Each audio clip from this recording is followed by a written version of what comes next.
9 अगस्त 2024 को कोलकाता के RG car hospital में 81 ईयर्स की पीजी डॉक्टर का उस हॉस्पिटल की सेमिनार हॉल में बड़ी ही बेरहमी से रेप और मर्डर कर दिया गया। विक्टिम की हालत ऐसी थी कि उसकी आंखों में चश्मे के कांच घुसने की वजह से आंखों से ब्लीडिंग हो रही थी। गर्दन की हड्डी टूटी हुई थी। प्राइवेट पार्ट से खून निकल रहा था। उसकी पैरों को वाइड एंगल में 90 डिग्री खींचा गया था। उसकी वजह से पैरों की हड्डियां भी टूटी हुई थी। मुंह से, नाक से और शरीर के हर हिस्से से खून ही खून निकल रहा था। अब मैं और डिटेल में बताऊंगा तो आप लोग सुन नहीं पाओगे और बताने की मुझमें भी ताकत नहीं है। दोस्तों, इस केस को डेफिनेटली कोई दबाने की कोशिश कर रहा है, क्योंकि मुझे कुछ लूप होल्स मिले हैं जो मैं आपको आगे बताऊंगा। इस क्राइम में अकेला संजय रॉय मुजरिम नहीं है जो हमें बताया जा रहा है। इसमें और भी लोग शामिल हैं। शायद उन्हें बचाने की कोशिश की जा रही है। कुछ लोग यह भी कह रहे हैं कि हॉस्पिटल इस घटना को दबाने की कोशिश कर रहा है, क्योंकि इस घटना के 5 दिन बाद ही क्राइम सीन से 20 मीटर की दूरी पर कंस्ट्रक्शन के नाम पर दीवार तोड़ी गई।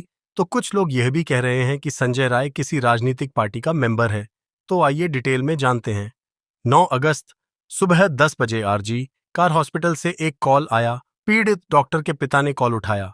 हॉस्पिटल से उस इंसान ने कहा कि आपकी बेटी बीमार है, आप जल्दी से हॉस्पिटल में आ जाइए। बस इतना कहकर फोन काट दिया। उस लड़की के पिता को लगा मेरी अपनी बेटी से रात में ही बात हुई थी, वह ठीक थी, अभी अचानक उसे क्या हुआ। इसलिए उन्होंने दोबारा कॉल किया और पूछा कि आखिर हुआ क्या है। तो सामने वाले व्यक्ति ने कहा कि आपकी बेटी ने सुसाइड किया है, आप हॉस्पिटल आ जाइए। यह सुनकर उसके पिताजी रोने लगे और मां भी फूट फूट कर रोने लगी। अब वह दोनों हॉस्पिटल की तरफ जा ही रहे थे। उतनी ही देर में यह खबर पूरे शहर और सोशल मीडिया पर आग की तरह फैलने लगी और हॉस्पिटल के बाहर लोगों की भीड़ जमा हो गई। सबके मन में यही सवाल था कि आखिर यह सब कैसे हुआ और किसने किया। उस हादसे की रात उस डॉक्टर की 36 घंटे की ड्यूटी थी, जिसमें डॉक्टर्स को कंटिन्यू डे और नाइट जागकर इमरजेंसी के लिए हॉस्पिटल में ही रहना पड़ता है।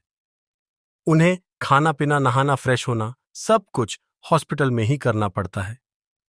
उस रात भी विक्टिम और उनके 4 साथी सेमिनार हॉल में नीरज चोपड़ा की मैच देखते हुए खाना खा रहे थे। रात के 3 बजे उन्होंने डिनर किया और अपने अपने ड्यूटी पर चले गए। लेकिन विक्टिम यानी लेडी डॉक्टर थका हुआ महसूस कर रही थी, इसलिए उसने वहीं रुककर आराम करना ठीक समझा। सुबह के 4 बजे के करीब संजय रॉय उस सेमिनार हॉल में जाता है और डॉक्टर का रेप करता है। इसी दौरान डॉक्टर की मौत भी हो गई। इसके बाद सुबह 7:30 बजे बॉडी को देखा गया और जैसा मैंने शुरू में कहा था, 10 से 10:30 बजे डॉक्टर के पिता को कॉल करके कहा गया था आपकी बेटी ने सुसाइड किया है। बॉडी को 7:09 या 7:30 बजे देखा गया और डॉक्टर के पेरेंट को 10 वाला बजे बता दिया। इसके बावजूद उसके पेरेंट जब वहां पहुंचे तो उन्हें उस सेमिनार हॉल के बाहर घंटों तक रोक के रखा गया। उसके पेरेंट्स रोते रहे, मिन्नतें करते रहे, हाथ जोड़ते रहे, हमें अपनी बेटी को देखने दो। फिर भी उन्हें बाहर रोक के रखा गया और 3 घंटों बाद अंदर जाने दिया। जब उस माँ बाप ने अपनी बेटी की बॉडी देखी तो उनका कलेजा फट गया। जैसे मैंने शुरू में कहा था, पूरे शरीर से और प्राइवेट पार्ट से खून बह रहा था। दोनों पांव मुड़े हुए थे।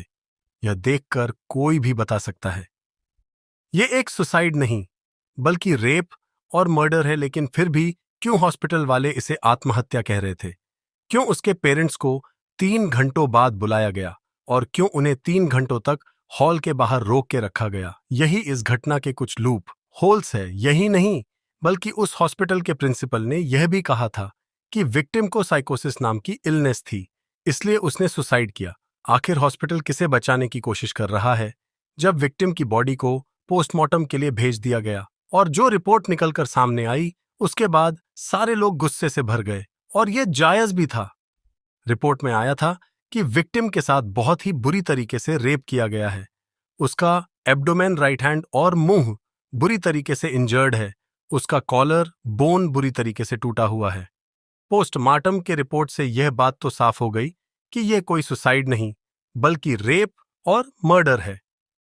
तब पुलिस ने इन्वेस्टिगेशन शुरू किया। सबसे पहले उन्होंने हॉस्पिटल के सीसीटीवी फुटेज चेक किए तो उन्हें पता चला कि रात के 4 बजे संजय राय सेमिनार हॉल में गया था और उन्हें वहां बॉडी के पास एक ब्लूटूथ डिवाइस मिला, जिसे ऑन करने पर पता चला कि यह संजय रॉय का ही है। उसे गिरफ्तार भी कर लिया गया और उसने अपना गुनाह कबूल भी कर लिया। लेकिन सवाल यह है कि आखिर संजय रॉय है कौन?